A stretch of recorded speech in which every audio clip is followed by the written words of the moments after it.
Richplanet TV is sponsored by shopholistic.co.uk, bringing you quality detox and natural health products at affordable prices.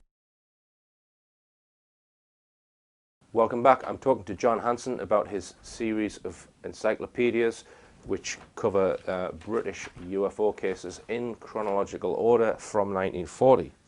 And we mentioned the case from 1960, which was a flying triangle over my part of the world, Tyneside. So tell us about this one, John. That's right. Well, first of all, I would like to mention that some years ago I came across a copy of a magazine called Orbit, which was in fact published by the Tyneside UFO Society, and Jean and Leslie Otley used to produce it from their house and were assisted by other members.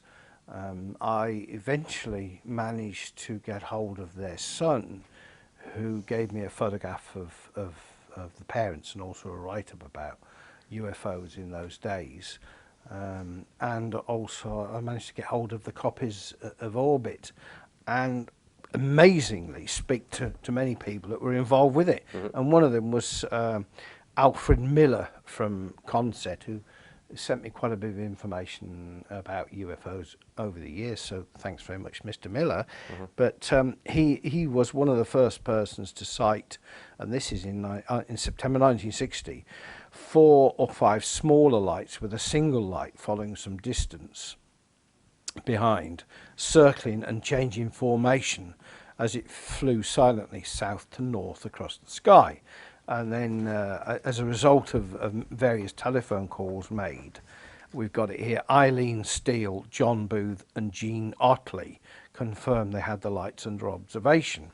And then according to them, that through binoculars, the 3 main lights, and I have to say, you know, I've looked at thousands of sightings over the years, and predominantly the 3 main lights are the most common feature about UFO sightings. Whether those 3 lights are in, if you like, a triangular shape, or whether they're one behind the other, or horizontal or vertical, but 3, I can never understand why there's only ever 3, except on other occasions people will see dozens. But the amount of times people said 3 lights forming the triangle, and I say on this occasion these lights were made up of a number of smaller lights, and they were moving at a height of less than 3,000 feet, and then after completing a couple of circuits they moved off north. Now Mr. Leslie Otley, he was head of the group, coincidentally was giving a talk on UFOs that evening at the local Conservative club. He was informed, and as I say, the investigation start. The group telephoned the duty officer at the nearest RAF station, who told them that others had already telephoned them about this. 2 hours later they received a telephone call from RAF Fighter Command, who wanted details of the sighting, which was then ultimately passed on to the Air Ministry, and Mr. Goddard contacted the Mr. Otley and explained it away as being a military aircraft carrying out a routine air refueling exercise in the area at the time. The aircraft belonged to the United States Air Force. May I also say that there is no reason why the Royal Air Force stations in the area should have known about the exercise, and that the air defence of this country does not depend on the investigation by flight stations of events in the air above them. There is no possibility that Russian planes could do likewise. Well, in my opinion, it wouldn't have mattered if he said it was a flock of geese, because that's all that they have to do, is just provide it doesn't matter if it's silly explanation, right? Because most people will. What about noise in that case? Was it? Well, these were completely silent. Right. Yeah. Consett is where I used to have my studio, actually, so I know Consett. Yeah. Well, as I say, hopefully I don't know if there's a copy here, but we do have, as you can see, there's a pile of magazines here, early magazines, and I think it's very important that people will be able to see a copy of the Orbit, which, if I remember rightly, all of those copies of Orbit can be read. They're at the Newcastle Library, so they're all in there. But this is a typical example of a couple that produced all of this vast amount of information, and sadly really, who knows about orbit? Who knows about the Tyneside UFO So Society? just to touch on triangular sightings, Yeah. John, am I right in thinking, I don't want to put words in your mouth, what's your assessment of the number of sightings of triangular craft objects over the decades? Has it, Well, the numbers changed? most or- people, the word triangular UFO is a label, isn't it? And that was that came about during the early 1980s, when a lot of so-called triangular craft were seen around Europe, particularly in Right. the Belgium area.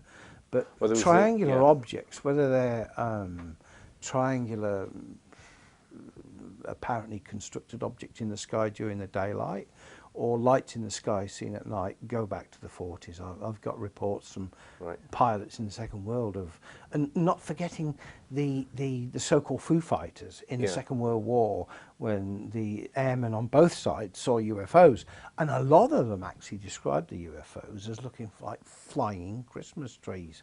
Yeah, Well, what's they're the quite small, the Foo quite Fighters. small, triangular objects. Right. So I think triangular things go back many years. Triangular shaped objects, but But what about the black triangular craft that were witnessed in Belgium?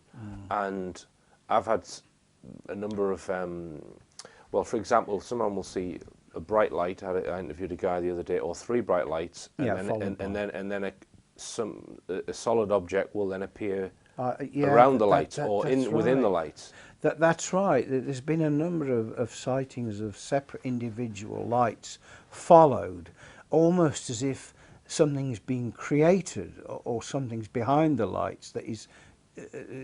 Whether the lights are creating the object or the object is separate, but I know where you're coming from with that. I've spoken to many people who've seen similar things. I think, again, at the top of the head are 89 up in, I think it was Newcastle again. There was an absolutely excellent sighting from an engineer Right. who saw one of these things go over. This sighting's from Suffolk. Mr. Frost from Hopton in Suffolk, these black triangular objects flew overhead, flew over his garden, and so many sightings of these black triangle objects. And of course, not forgetting Mr.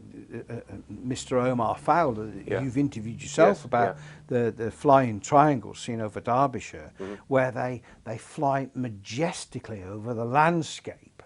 At a very slow speed. I've had a number of, just to stay on the subject of flying triangles, I've had a number reported to me recently.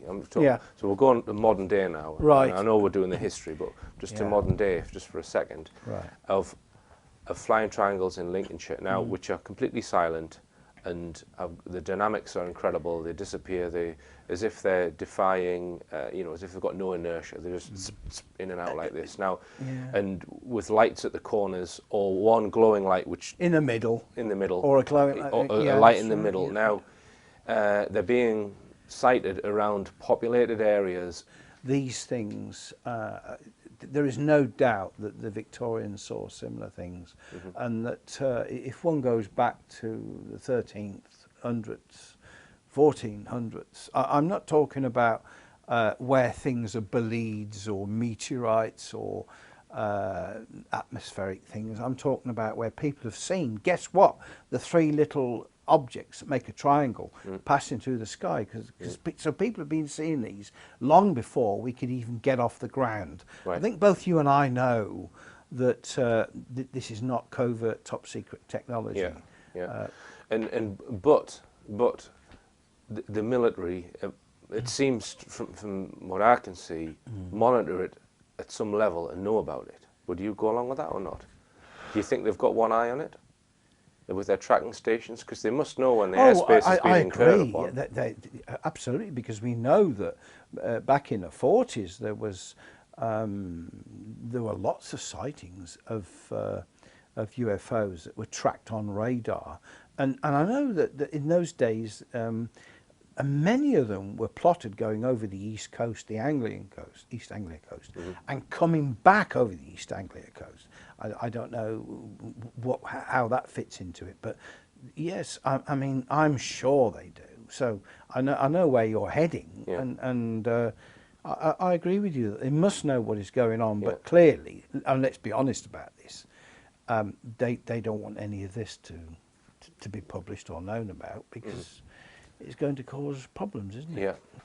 All right, the next case we're going to talk about was at a place called Wufferton Railway Station in Shropshire, 1961. That's correct, yes. That was a gentleman called Eric Lewis.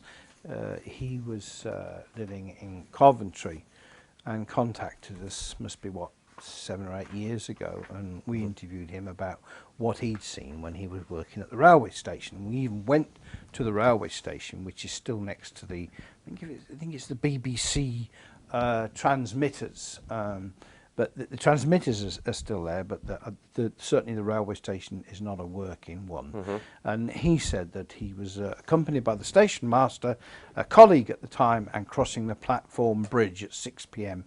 in January '61. He was on his way home when he saw a grey-white object resembling a double-yolked egg, about 20 feet in diameter and 70 feet in length, hovering a few 100 feet in the air, close to the BBC transmission masts.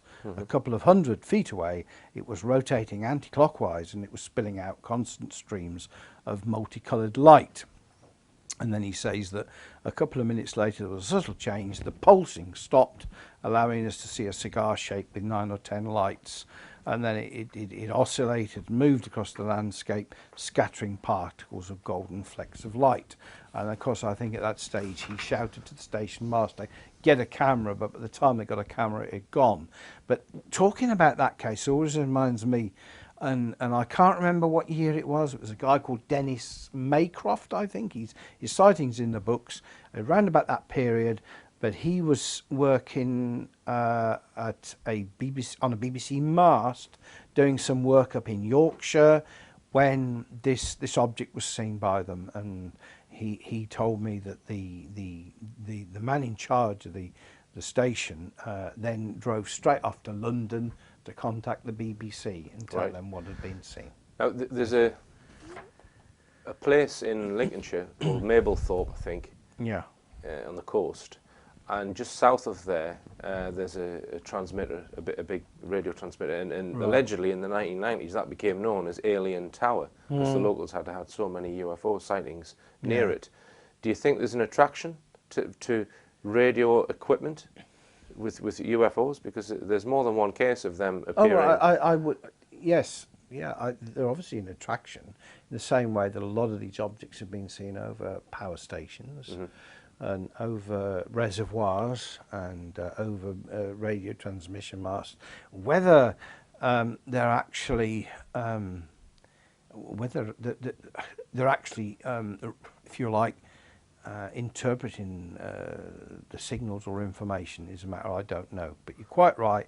A lot of them have been seen over there, and I don't really understand. It's been suggested that the power ones, maybe they can take power from the grid. I don't know, but I think that's been suggested. And in particular, nuclear stations, I think, get more than their fair share of UFO sightings.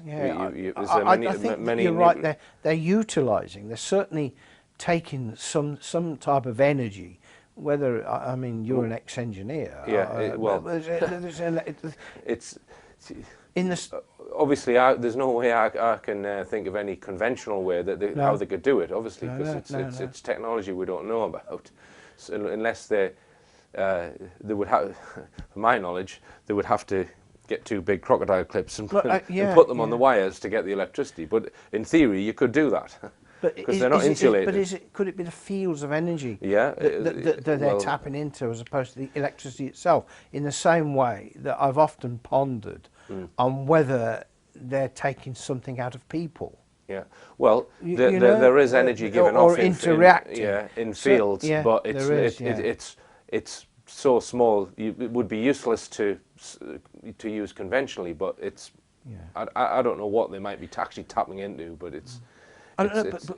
We shouldn't forget the many occasions when people have been exposed to, have seen a UFO, and they've got reasonably close to it, close enough to complain the next day that they've got a tanning of the skin. Yes. And they've also got strange marks. And again, I'm not saying that proves to me beyond doubt that they've been abducted, because I don't know. But what I am saying is that people sometimes will say that they have they've got a tanned face. They've got I mean, there's so many cases that I've come across involving this, where people have got a burnt face but not burnt arms because they've got a shirt on, or they've got a coat or whatever. It's so many cases like that, and other cases where I mean, a classic case, one that really causes you to puzzle, was a lady down in Warminster who interviewed her some years ago. She and her daughter, young daughter, were at home, and the girl said to the mum, she said, "Mummy, look at that in the sky." And there was a cigar-shaped object in the sky. And they both looked at it, and then it moved away. But the next day, the daughter said, "Mummy, I've got something on my stomach, my tummy." And the mother looked, and there was 3. I mean, this is where it gets so incredibly bizarre, almost unbelievable, but undoubtedly true. The daughter had 3 marks on her stomach in a triangular formation, and the mother had the same. But then, to make it even weirder, the husband, who was working away 20 miles, who was nowhere near the scene of the sighting, also had the same marks on his stomach. And this was not the only case where this had happened. And again, another case at Chitter in Warminster, where the couple came across a triangular object in the field, and the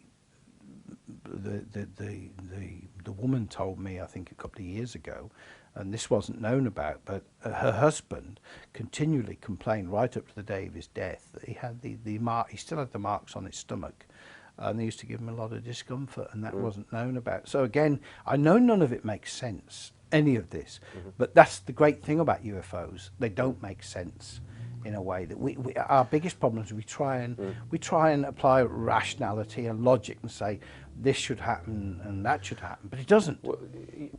Well, with regards whether people are being taken and X, Y, and Z happen to them for whatever particular program it is that they're running, that goes very deep, and perhaps we can touch on that in the next show, John. Yes. Okay, but that's all we've got time for the first interview. But we're going to discuss the second volume in some detail in the next show. So okay, thank you very much. Thank you.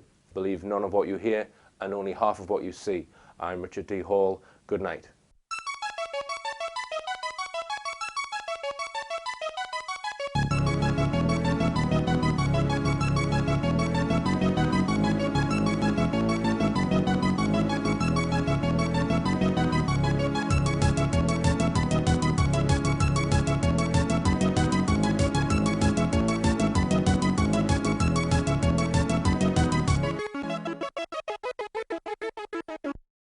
Richplanet TV is sponsored by shopholistic.co.uk, bringing you quality detox and natural health products at affordable prices.